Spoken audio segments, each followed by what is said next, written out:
Hola, hola, hola, hola, buenos días.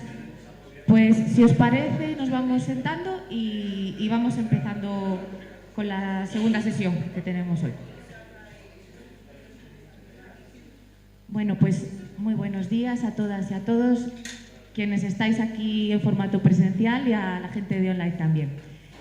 Y bueno, pues sin más demora vamos a ir empezando entonces con hoy nuestra segunda sesión de las jornadas. Tenemos a Gemma aquí con nosotras, que nos va a hacer una ponencia en la que nos va a exponer unas experiencias prácticas de un proyecto. Y bueno, pues la verdad que está genial eso de tener en cuenta, ¿no? en territorios donde tenemos a veces ese problema de despoblación, especiales problemas pues para el día a día, digamos, y para desenvolvernos en el día a día, pues tener en cuenta la parte de, pues precisamente, ser inclusivas e inclusivos, entiendo que locales y visitantes, ¿no? Nos va a hablar un poquillo de ello. Entonces, os voy a presentar a Gemma, un poquito de currículum y del proyecto ya, pues que nos lo presente ella. Bueno, pues Gemma Rosselló es licenciada en Historia por la Universidad Autónoma de Barcelona, es educadora medioambiental, guía de montaña para personas con discapacidad, monitora y directora de ocio, guía intérprete de patrimonio y naturaleza y monitora Starlight. Es emprendedora en su proyecto Sentir el Alto Tajo desde hace 10 años y también hace consultoría en proyectos de ecoturismo, turismo sostenible, inclusivo y accesible. Y nada, pues todo tuyo, ya te cedo el micro. Sí, creo, ¿no? Sí. Bien, pues me pongo de pie también porque prefiero estar de pie. Lo que os voy a presentar es un proyecto que hemos llevado a cabo durante 18 meses. El proyecto se llama Experiencias Inclusivas contra la Despoblación y es de una convocatoria de Experiencias Turismo España, la convocatoria de 2022, en la que nos presentamos en consorcio diferentes entidades.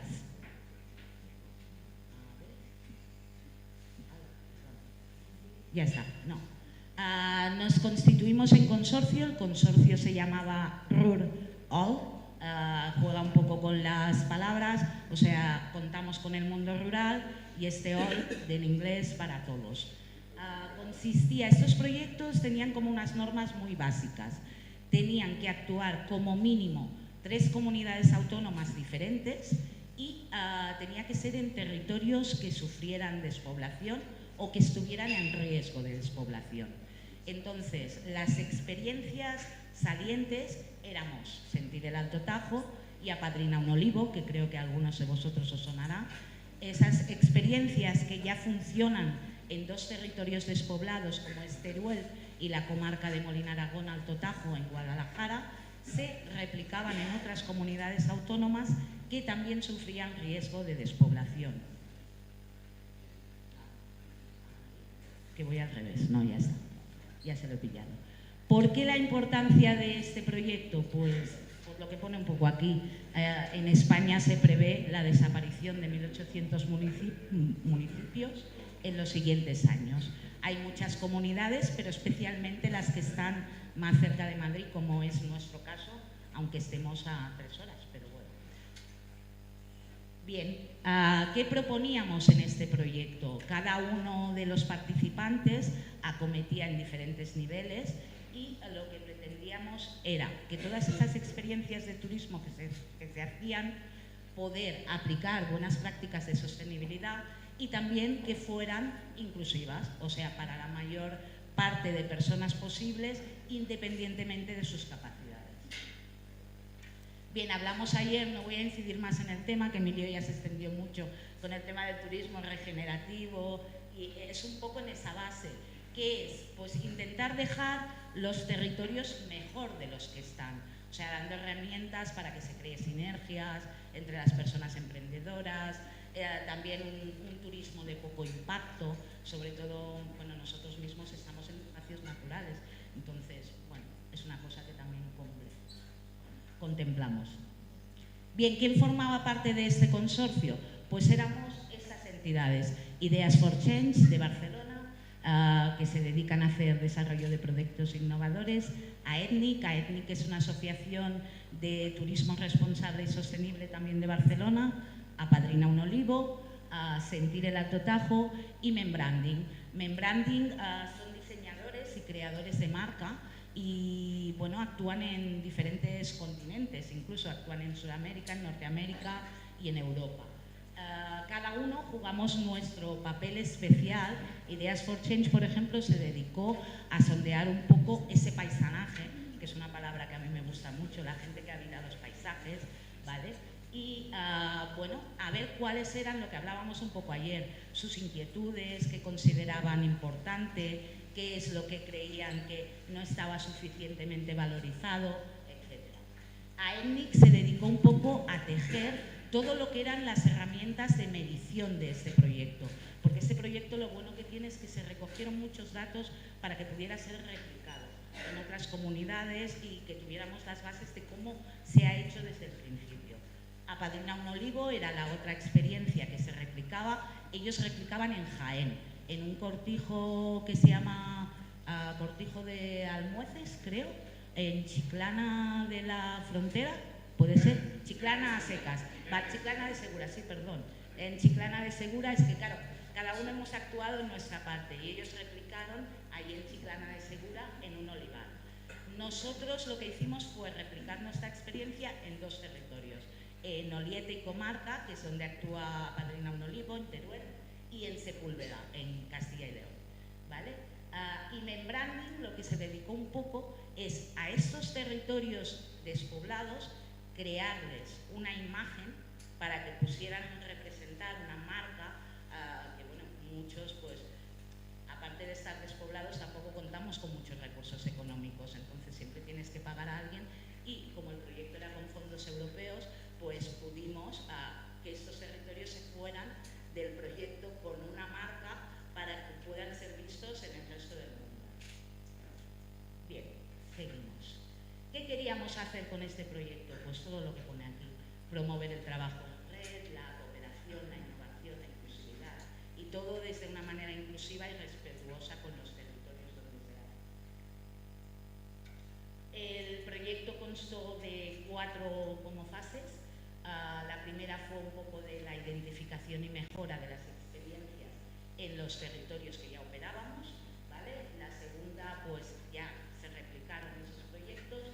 La tercera se intentó lanzar comercialmente y crear una web llamada también Rural, donde están publicadas todas estas experiencias que se han creado y las posibles que se puedan crear. La fase 4, que es la que se encargó básicamente a él, era la del diseño y la ejecución de este sistema de evaluación y el impacto que ha tenido el proyecto y, bueno, también la comunicación y el... Bien, 4 ítems muy básicos para saber qué es lo que hicimos.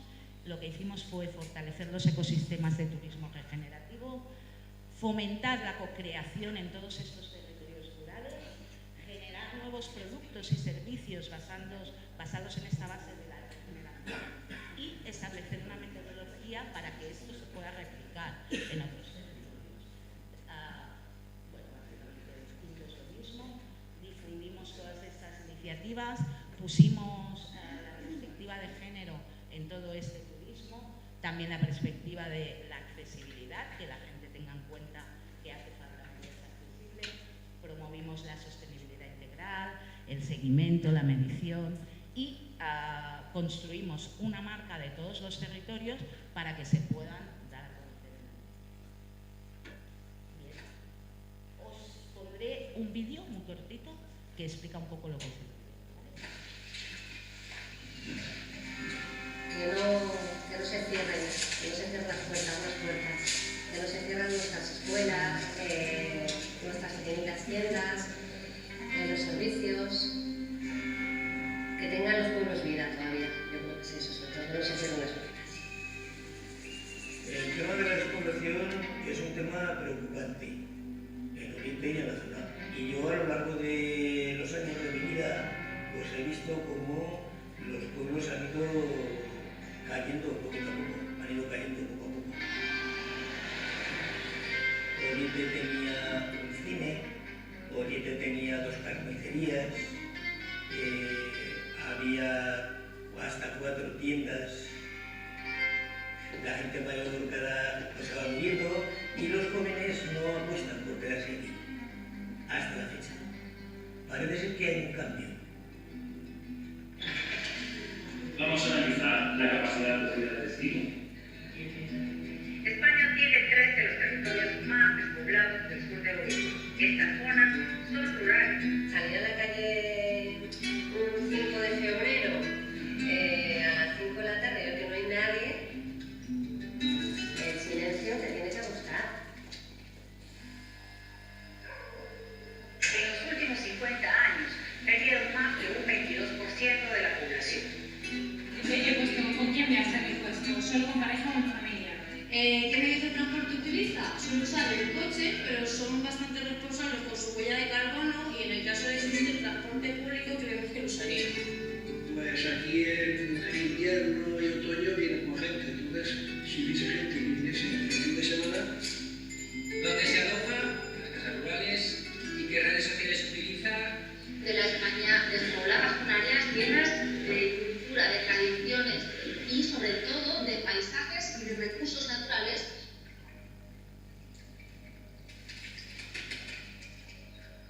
Bueno, lo que me gustaría que pase es que se generen nuevas sinergias, que se construya entre todos el destino que queremos ser.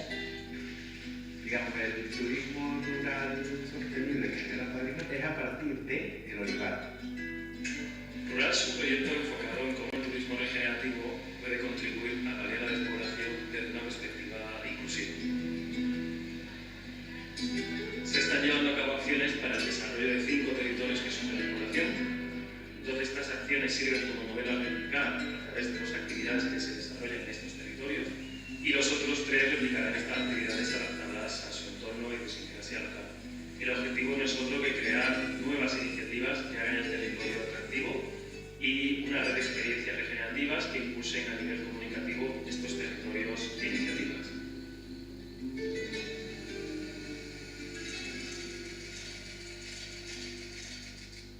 Personas que se quieran venir al medio rural, te haría yo la pregunta, ¿quieres venir a nuestros pueblos después de verlos?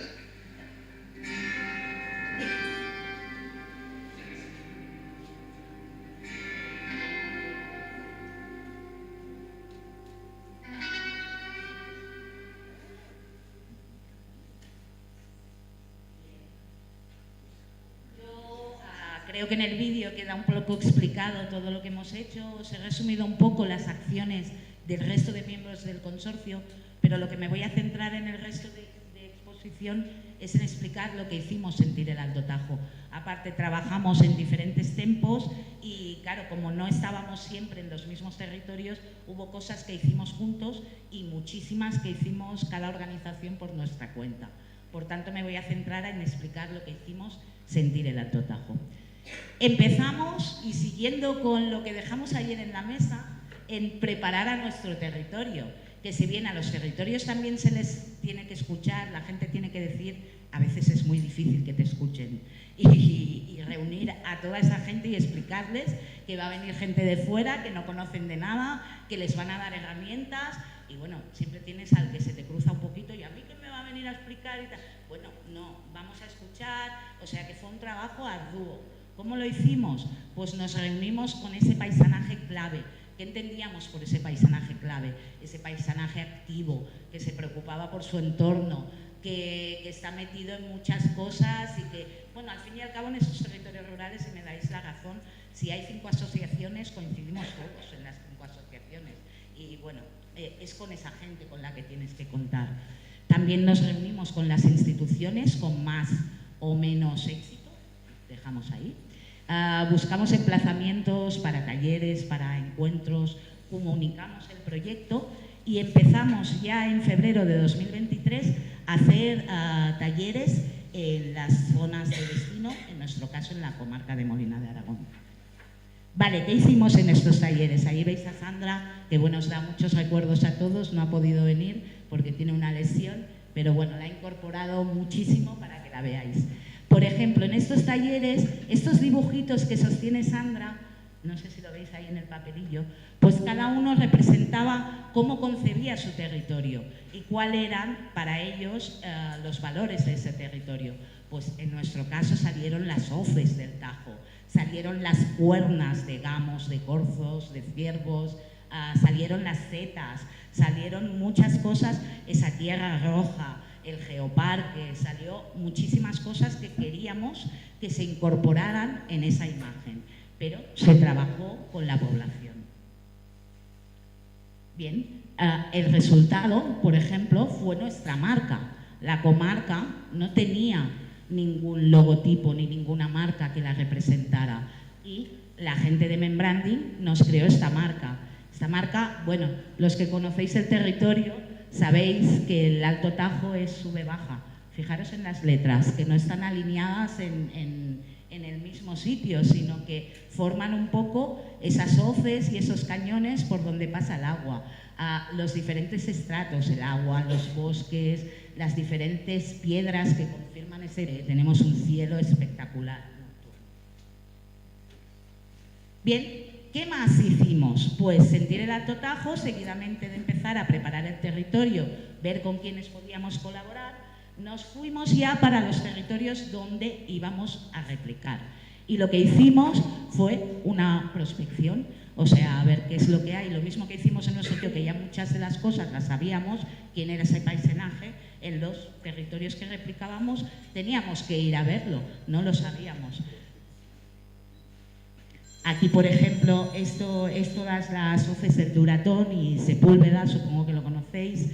Ahí estuvimos analizando varios ítems que, bueno, nos entretendremos un poco porque los territorios siempre tienen algún atractivo turístico que se vende como accesible. Luego cuando llegas te llevas gratas sorpresas, pero bueno, eso fue casi lo primero que analizamos. Estuvimos, por ejemplo, con 2 personas ciegas. Esta fotografía de aquí es súper curiosa porque, claro, ellas tenía baja visión, la otra no veía nada. Mirad dónde están los buitres. Esto es el camino a la ermita de San Frutos, no sé si lo conoce alguien, que es precioso. Pues aquí hay como una especie de mirador, pero claro, es que ellos estaban allí y oían a los buitres, o sea, oían el... Y una persona que no lo ve sentía eso y te decía, es que me ha pasado muy cerca. Y sí, realmente era verdad. Tenías que buscar atractivamente fueran accesibles para estas personas. Si no lo eran de modo visual, pues podían serlo de otras maneras. Bien. Aquí también, esta es la zona de Oliete, el monasterio del Olivar, donde estuvimos también trabajando en una experiencia de turismo astronómico. Y, bueno, el pueblo de Oliete, analizando desde señaléctica, etc. Bien, aquí es donde me quería entretener un poco. Aquí nos fuimos a analizar un mirador que teóricamente, bueno, estaba vendido como un sitio turístico accesible para todas las personas y que quisimos analizar. Primero, los que manejáis, y ahí, Isa, me darás bastante la razón, aquí ya te fijas en algo. O sea, no puede ser que un cartel tenga la misma medida el texto escrito que el braille. O sea, siempre ocupa más el braille. ¿Qué hicieron estos señores? Pues ostras, no me cabe, me cargo unas cuantas cosas. Entonces no pone lo mismo en un cartel que en el otro. Esta figura, por ejemplo, aquí está pintada y aquí es alto relieve, que se podía tocar, con lo que podías hacerlo con la misma figura y no tenías. Pero es que, bueno, luego ya en un proceso más avanzado nos vamos con Chisca, nuestra técnica en accesibilidad, que ella es técnica, o sea, es una persona que está acostumbrada a tocar cosas y todo. Y mirad lo que pasó.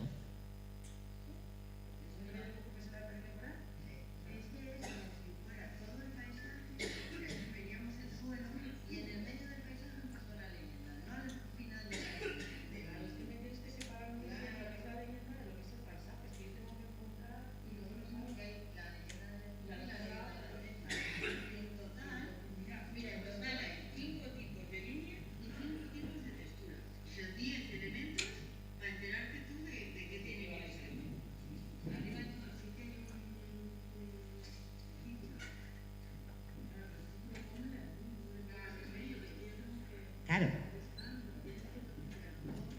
Ahí tenemos un poco las cosas que, bueno, esto luego nos enteramos y les dieron una subvención muy grande, se gastaron un porrón de dinero.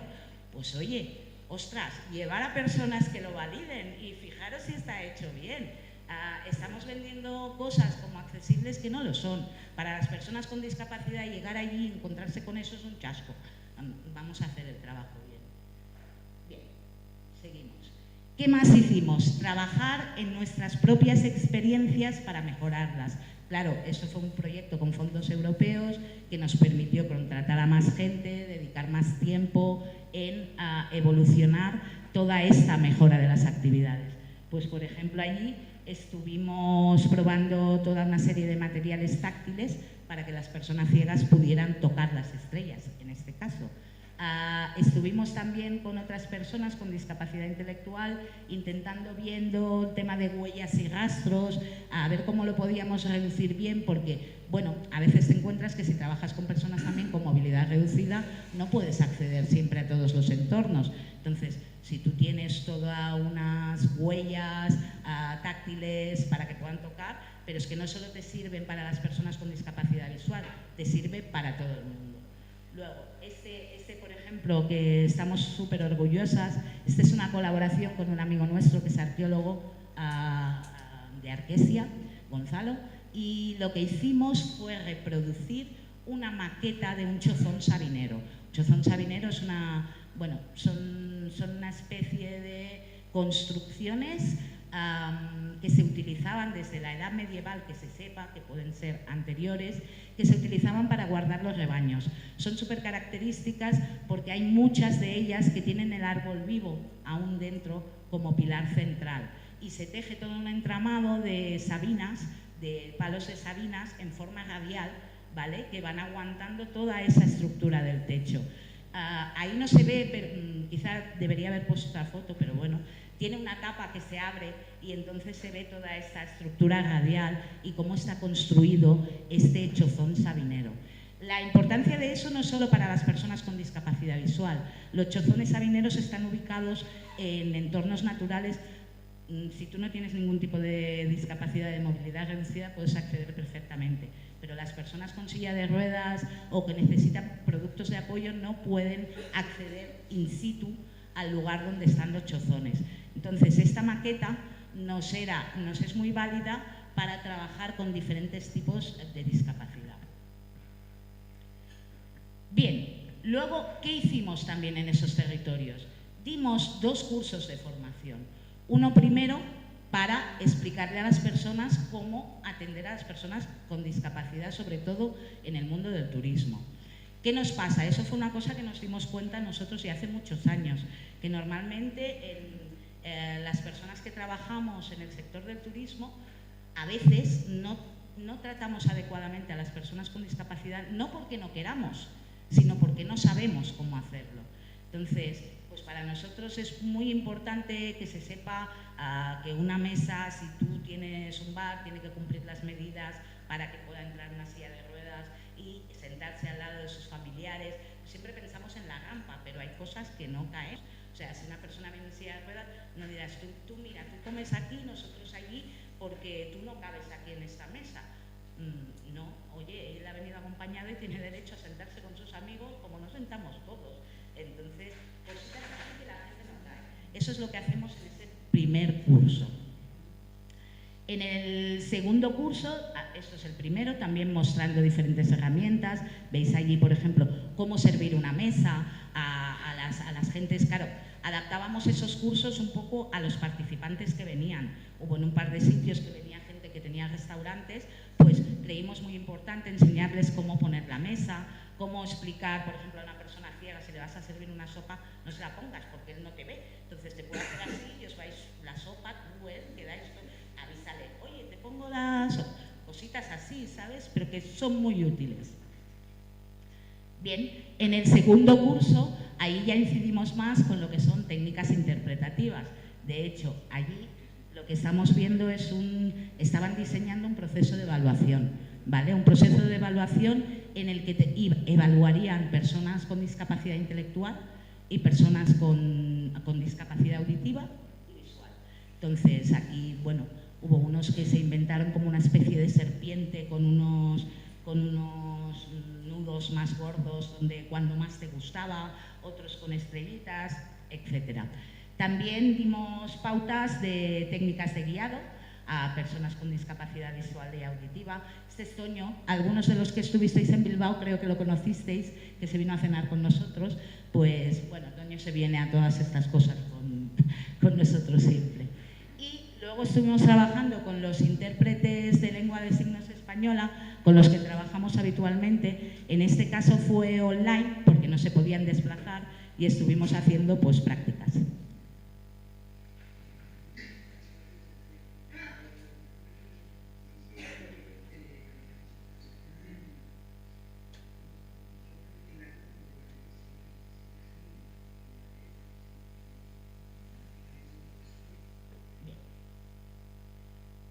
La quinta etapa y la última de este proyecto, bueno, la penúltima, fue ya la creación de las experiencias en sí. ¿En qué consistió? Pues una vez, después de haber trabajado varios meses en los territorios, cogimos esas experiencias y bueno, la gente que quería convertir sus experiencias en inclusivas y estuvimos trabajando con ellos para crear esas experiencias. Salieron estas 5 experiencias.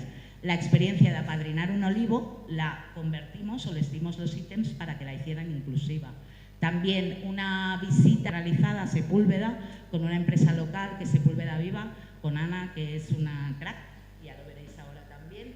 Hicimos marcha nórdica inclusiva también en Sepúlveda, en Molina de Aragón, en nuestro territorio, en La Bayuca, una amiga nuestra, Judith, que se presentan como la cervecera más pequeña de España, pues allí también introducimos prácticas para que esa actividad pudiera ser para todas las personas. Y en el monasterio del Olivar, en Estercuel, también en el territorio de Teruel, allí estuvimos trabajando con el padre Fernando, que es una máquina, es un monitor Starlight también como yo, pero vamos, que me da mil patadas, sabe mucho más de universo y todo. Lo que le faltaba al padre Fernando un poco era como didáctica, o sea, sabía un montón, pero te metía una parrafada que además, depende de qué tipo de público, pues te quedabas un poco, y lo que estuvimos fue trabajando con eso. Bien, esto es la experiencia de apadrinar un olivo. Como podéis ver allí, pues estuvimos en el olivar apadrinando un olivo, luego hicimos la cata, que aquí no se ve muy bien, pero bueno, si empezarais a leer las palabritas ya veríais que, bueno, de lenguaje claro y lectura fácil poco, me costó a mí entender las cosas que ponía aquí en este papel. Entonces, aquí, por ejemplo, en la foto de arriba estamos con personas con discapacidad intelectual y con su cuidadora, con Eva, ¿vale? Intentando transmitirles eso, porque realmente, si cogías el papel, o sea, me costaba a mí entender lo que ponía en el papel. Y allí, pues, probando un poco lo que era el proceso de la cena. Lo voy a pasar por cuestión de tiempo. Bien, esto es Sepúlveda. En Sepúlveda estuvimos trabajando con Sepúlveda Viva, que es una empresa que hace visitas teatralizadas a la villa de Sepúlveda, y introducimos también, se me ha olvidado decir que en la experiencia de apadrina estuvimos conectados online todo el rato con una persona con movilidad reducida, que él va en silla de ruedas, que él va en silla de ruedas y le llevamos, como no podía, estaba en el hospital y no podía venir ese día a Oliete, llevábamos una tablet todo el rato y él nos iba diciendo, pues por aquí pasaré, por allí no, tal, o sea que también fue validada en ese sentido. Aquí en Sepúlveda, claro, pasa como aquí. Muchas de las calles, ¿qué nos pasa en los sitios históricos o con patrimonio? Encima, por patrimonio tú no puedes actuar en muchos lugares en cuestiones de accesibilidad. Entonces, ahí nos basamos en que diseñaran recorridos alternativos para donde pudieran pasar esas personas con movilidad reducida, ¿vale? Aquí, como veis, estábamos haciendo la visita en la que Anaí se convierte en la señorita María Domingo, que es una historiadora del siglo XIX, muy famosa de Sepúlveda, que explicaba su tierra. Y pasaron cosas tan maravillosas como esta.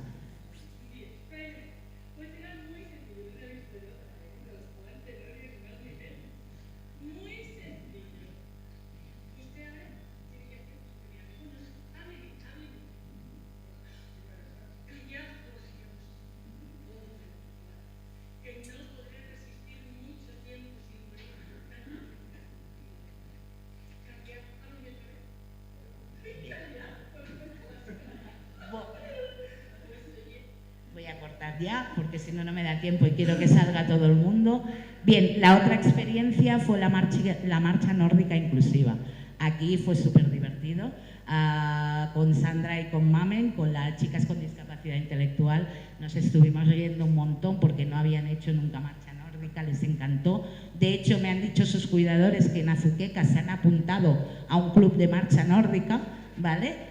A raíz de esto, porque les encantó la experiencia. Y aquí lo que quiero enseñaros es cómo a veces también trabajar con las personas con discapacidad tampoco es tan fácil, ¿vale? Porque ellos, pues primero que los han engañado bastante y luego que son recelosos y ante las cosas nuevas a veces se ponen dubitativos. Toño, que es una persona que es como si fuera mi hermano, hablando en plata y que lo conozco y que sabía lo que íbamos a hacer y todo, en cuanto probamos pasó esto.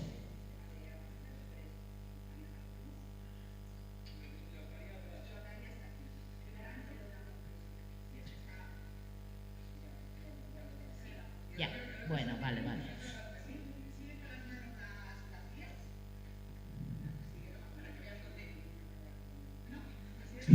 Bueno, espérate, siempre.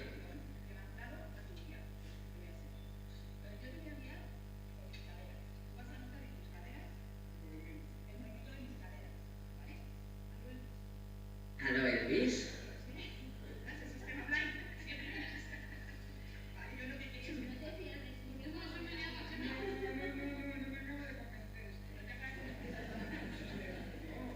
Que aún no lo has probado, exacto. Bueno, pues eso, estaban las chicas aquí súper entusiasmadas explicándole un sistema que es el sistema Blind, para que una persona completamente ciega pues va cogida con esta especie de arnés, lleva uno delante y le va guiando. Y claro, Toño estaba súper cerrado, no, esto no me gusta. Ya luego, al cabo del rato, no he dejado más el vídeo, pero dice, ya luego lo tocó, vio que era flexible, que él no iría rígido y se acabó de convencer. Pero claro, al principio las dos chicas estaban como, ostras, que me van a tirar el sistema Blind por la sofretón, ¿sabes? Y claro, también hay que pues incidir en estas cosas. Bien, aquí tenemos la experiencia de la cervecera, donde veis a dos personas con discapacidad visual que están haciendo la visita y tocaban y probaban los diferentes tipos de malta, el lúpulo, y luego estuvimos haciendo la cata y tan contentas todas. Vale. Y aquí esto es el monasterio de Santa María del Olivar, aquí estamos con el padre Fernando, que como os digo, pues bueno, sí, es una máquina, pero en cuanto a explicar, pues le faltaba bastante. Le estuvimos dando varias técnicas. Esto, por ejemplo, es cuando trabajamos con personas con discapacidad intelectual, con el tema del sistema solar. Si reproduces un sistema solar hinchable, que ellos tengan referencias visuales y concretas de lo que estás hablando, pues mucho mejor.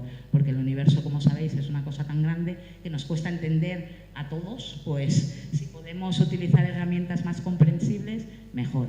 Y aquí, pues bueno, trabajando, esto es un planisferio táctil que tenemos, que es una pasada porque trabajas con personas ciegas que no ven nada y tú estás con ellos en el monte y les dices, están con su planisferio y les dices, venga, señalarme Casiopea, y te hacen así y te señalan Casiopea, y para ellos eso es súper importante y bien. Y estuvimos enseñándole todas esas herramientas y trabajando en su propia experiencia.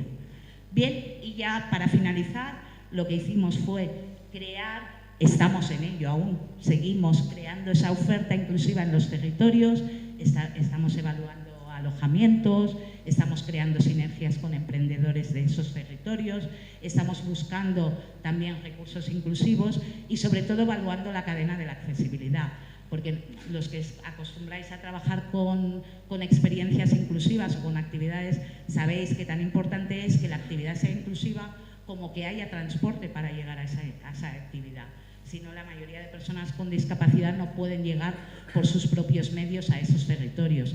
Que puedan entrar a comer en un restaurante en igualdad de condiciones, que se puedan alojar en un alojamiento, etc.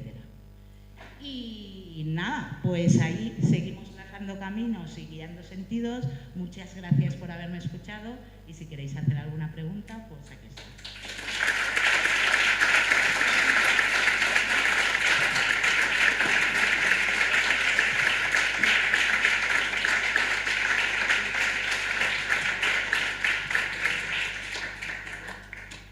¿Alguna pregunta? del chat si te lanzan una, ¿vale? El compañero Juan Carlos Utiel te pregunta si tenéis relación o contacto, o cuál es la relación y el contacto con el Geoparque Mundial UNESCO de Molina Alto Tajo. Sí. Para este proyecto. Sí, bueno, para este proyecto estuvimos trabajando codo a codo María, que es la técnico del Geoparque, y Chan, que es bueno, le llamamos nosotros ya en modo de amistad al geólogo que tenemos en el parque. Estuvieron en todas estas actividades y de hecho participaron. Nosotros hacemos muchas visitas a las georrutas con personas con discapacidad.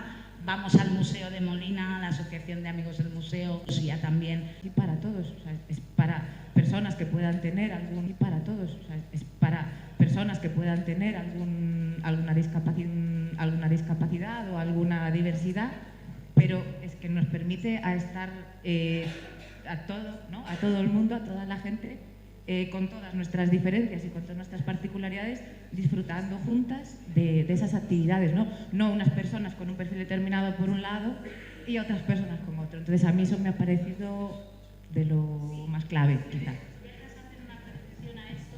Ayer por la noche hablaba con algunos de vosotros y vosotras en el bar y hacíamos hincapié en eso, que a veces nos pensamos que lo que son medidas accesibles e inclusivas, son solo para las personas con discapacidad, y no es así. O sea, todas esas medidas accesibles que hagamos nos benefician a todas las personas. Primero, porque una actividad inclusiva enriquece. No enriquece solo a la persona con discapacidad, yo creo que enriquece más a las personas que no tenemos discapacidad. ¿Por qué? Porque nos ayuda a normalizar. Y bueno, ya lo sabemos, que las cosas cuando se normalizan se ven mucho mejor. Aparte, a mí que haya macrocaracteres en los carteles, yo lo agradezco. O sea, no es una cosa para las personas con baja visión. A mí una barandilla te va a ayudar. O sea, nos va a ayudar a todos.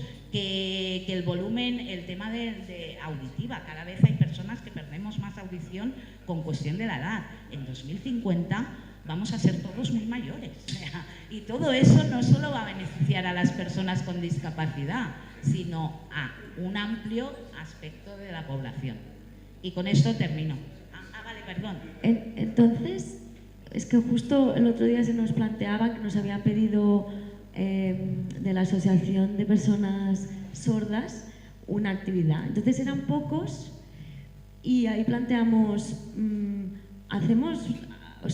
montamos la actividad para un grupo general, digamos, y que vengan estas personas con su intérprete. O sea, ¿eres partidaria de incorporar en un grupo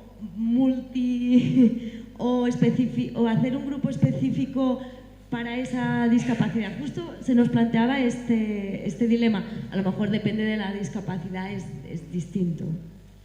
Vamos a ver, nosotras cuando planteamos una experiencia o una actividad, desde el minuto cero pensamos para que esa actividad pueda ser realizada para todo tipo de personas independientemente de sus capacidades. O sea, si es un recorrido muy abrupto y todo, hay que buscar un recorrido alternativo. ¿Que igual lo utilizas? Igual no, ¿vale? La actividad está abierta a todo el mundo, lo que pasa es que tienes que estar preparado. O sea, como a ti te viene una persona sin discapacidad, te dice, venga, de aquí media hora hacemos la actividad, si tú lo tienes todo cuadrado, pues no tienes ningún problema. Con las personas con discapacidad hay ciertas cosas que hay que tener en cuenta con anterioridad, ¿vale? Entonces, nosotros trabajamos con grupos inclusivos de personas con discapacidad y con personas sin discapacidad, pero normalmente las personas con discapacidad, pues al igual que nosotros, tienen sus grupos de amigos también de personas con discapacidad. Y a veces son ellos los que te dicen, no, queremos un grupo exclusivo. Pero bueno, es que yo eso también me encuentro con personas sin discapacidad. Yo trabajo con grupos de máximo 10 personas y a mí me llaman. Yo la semana que viene tengo 3 matrimonios catalanes que quieren grupo exclusivo para hacer la actividad. Entonces se lo cierro. Y con las personas con discapacidad pasa lo mismo. Lo que pasa es que, claro, es muy enriquecedor, es súper enriquecedor. De hecho, si en la escuela se nos normalizara esto desde pequeños, si nos enseñaran lengua de signos y nos enseñaran recursos táctiles y nos enseñaran pautas, lo que es un IPA, un itinerario peatonal accesible, estoy seguro que nadie dejaríamos cosas en medio para que pudieran... O sea, yo creo que son cosas básicas que nos deberían enseñar en las escuelas, no como otras tantas, ¿vale? De hecho, creo que se comenta por parte de Naciones Unidas a nivel de turismo que es muchísimo más barato y económico planificar para todo que tener que adaptar. Muchísimo más. Esto, perdón. Y yo destacar una cosa de lo que ha estado contando Gemma. A veces andamos ocupadas en elegir elementos del territorio para contarlo, para desentrañar significados. Y con todas esas experiencias que tú cuentas, que son muy vivenciales, en realidad lo que se está produciendo significado, se está produciendo patrimonio. Al final esa gente, en el gesto que yo hacía de llevarse el paisaje puesto, están produciendo paisajes. Así es. Porque van a tener una experiencia que es muy sensitiva, igual tenemos que aprenderlo para otros públicos, ¿no? Y van a vincular una emoción, una actividad a un lugar, y el lugar al final va a ser el que se apropien a través de la emoción y de la actividad que tengan, ¿no? Entonces, a veces muy preocupadas con el tema de la conceptualización o de la traducción, si yo no sé cuántos métodos que hemos aprendido muy ortodoxos, estamos desaprovechando la oportunidad de crear patrimonio, si es que esa expresión me la permitís, ¿no? De crear significado y de producir paisaje, porque todo eso que hacéis es la producción de paisaje. Sí, estoy totalmente de acuerdo. De hecho, a mí me han enseñado mucho. Yo he aprendido a escuchar rumores diferentes del Tajo, que yo me paso horas andando por la orilla del Tajo, pero yo no había percibido. Y trabajando con personas con discapacidad visual, ¿no te has dado cuenta que aquí se oye como, ostras? Y luego te pones... Es que es verdad, y yo eso no lo había percibido, ¿vale? Con muchísimas otras cosas, me acuerdo, esto es una anécdota que fue chulísima. Estábamos trabajando con José, con un grupo de discapacidad intelectual de Azuqueca también, y estábamos explicando, porque hacía pocos días había caído un quebrantahuesos en Peralejos, que venía de aquí, de Albacete precisamente, y durmió en Pastrana, iba agotado, Kika se llamaba, y cayó. Y José, mi compañero, pues la cogió, llamó a los agentes ambientales de naturaleza, sobre todo ornitológica, que tenemos, pues lo explicamos a estas personas, estábamos dando unos datos de los colores, de cómo les cambia el plumaje y todo. Y venga, ¿qué veis aquí? Y enseñábamos dos fotos, y lo que queríamos un poco era que nos dijeran la diferencia entre este plumaje de los ejemplares jóvenes y de los adultos. Pues para ellos lo importante fue que José sujetaba ese quebrantahuesos con una toalla. Mirad, tiene una toalla. Pues bueno, pues eso era lo importante, pues estuvimos incidiendo y explicar las patas con una toalla porque tiene unas garras muy grandes, porque le podía hacer daño. O sea que se aprende muchísimo y enriquece muchísimo. Y ellos tienen otra percepción. O sea, para mí el patrimonio era esas plumas y ese plumaje que tal, y para ellos era esa toalla que tenían las patas. No hay ningún problema. Claro, lo comentaba también en ese sentido de que ayer hablamos de las funciones que tienen los lugares, te ayudan a producir significado. Yo recuerdo experiencias de hace muchos años en educación ambiental en las que nunca, ni siquiera intentábamos explicar nada, sino hacer actividades que fueran coherentes con el lugar. Entonces, si tú juegas muy fácil, ¿no?, al escondite en un monte, no hay que explicar nada, porque la gente lo que se lleva es una experiencia lúdica y entienden y comprenden y recuerdan y almacenan y se apropian de aquel monte, porque han estado jugando en un monte y saben en qué consiste aquel monte. Y no hay que dar ni una sola explicación teórica, científica de lo que es un monte. Pero aquellas niñas que jugaban aquel día allí sabrán para el resto de su vida lo que es un monte, igual que vosotras hacéis, ¿no? Sí, totalmente de acuerdo, pero es que es así. Y eso es producir patrimonio, eso es producir paisaje. Y eso es producir vinculación afectiva con un lugar. Y es encontrar prescriptores para defender ese lugar y es bueno, reproducir territorio. Sí, totalmente de acuerdo.